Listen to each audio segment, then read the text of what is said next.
Parlons toujours football, cette fois-ci avec un jeune professionnel qui a des ambitions séduisantes pour booster le football national. Il revient fraîchement de la Pologne et veut s'élancer sur terrain pour promouvoir le jeune talent. Il s'agit de Daniel Boji qui est notre invité. Il s'est déjà installé. Bonsoir Daniel. Bonsoir. Alors, nombreux, soit plusieurs téléspectateurs vous voient peut-être pour la première fois. Ils voudront sûrement savoir d'où venez-vous et quand est-ce que vous avez commencé avec votre carrière professionnelle. Ok. Déjà, merci pour la question. Je me présente, je m'appelle Daniel Boji. Je suis congolais. J'ai commencé à jouer au foot très jeune et j'ai commencé en Afrique du Sud. C'est où j'ai grandi. Et comme Dieu fait ses histoires, il m'a ouvert une porte en Europe et c'était en Pologne. Et je suis arrivé en Pologne, j'ai fait une année. Après, je me suis brisé les ligaments du genou et c'est ce qui m'a poussé à venir faire quelque chose pour mon pays. Alors, quand vous êtes, avant d'abord de parler de votre ligament qui a été brisé, on voudrait savoir, la Pologne, en fait, c'est vaste.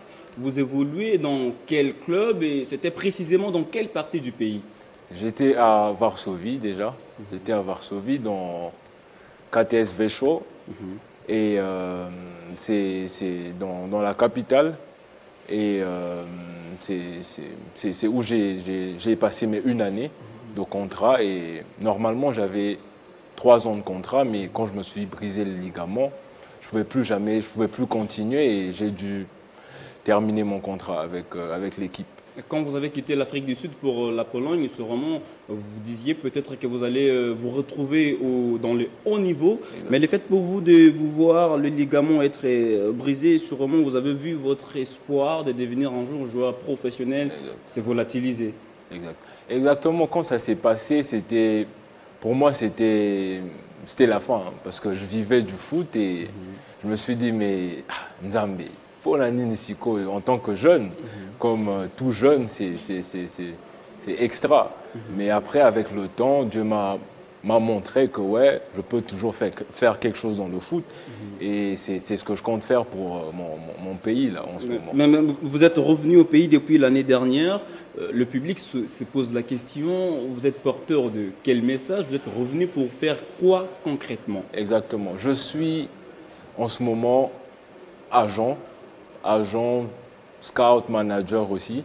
Je travaille avec une très grande agence de football et nous comptons, enfin je suis le représentant au Congo, l'unique, et nous comptons prendre et tirer des talents qui nous viennent du Congo, des Congolais, parce que c'était... Quand je me suis cassé, je me suis dit, bon, j'ai expliqué à mon staff et tout, j'ai dit, mais moi je pense qu'au Congo, on a vraiment ce qu'il faut. Mais Daniel, vous ne serez pas peut-être le seul au pays. Il y a beaucoup d'agences comme ça qui sont venues pour essayer un peu de booster le football national. Quelle sera la particularité avec vous pour que le jeune puisse vraiment être séduit par tout ce que vous amenez comme projet? Exactement. Je dirais avec nous, je dirais on est honnête déjà parce que ce milieu demande beaucoup de sérieux et on est honnête, enfin il y a des parcours. Moi ils étaient mes agents, ils étaient mes managers et maintenant je travaille avec eux. Donc je suis l'exemple parfait. Je suis l'exemple parfait des jeunes qui peut apporter quelque chose dans le pays et je pense que l'exemple et la différence entre nous et les autres, c'est que moi, j'étais là en tant que joueur et maintenant, je suis là comme un ascenseur qui est prêt à faire monter. Vous venez toujours comme ça, alors que derrière vos idées, vos belles idées, se cache peut-être l'idée de vous enrichir en quelque sorte. Mais comme on dit toujours, il faut au salon confiance. C'est la confiance qui joue dans ça.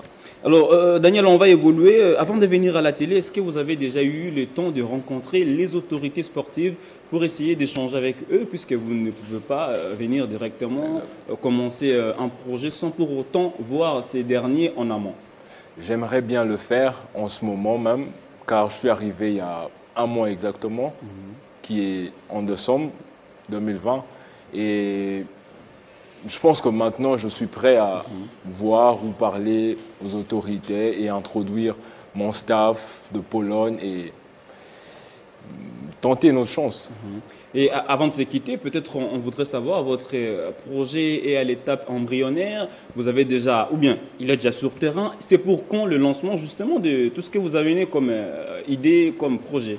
Le projet est déjà sur terrain, mais au Congo, on n'a pas vraiment encore commencé. Nous avons des joueurs en Pologne qui sont des Congolais, mais nous comptons encore travailler avec la FECOFA, car notre vision de choses, c'est aider notre équipe nationale, aider des grands clubs du Congo à faire signer des joueurs en Europe, car on a ces possibilités-là qu'il faut.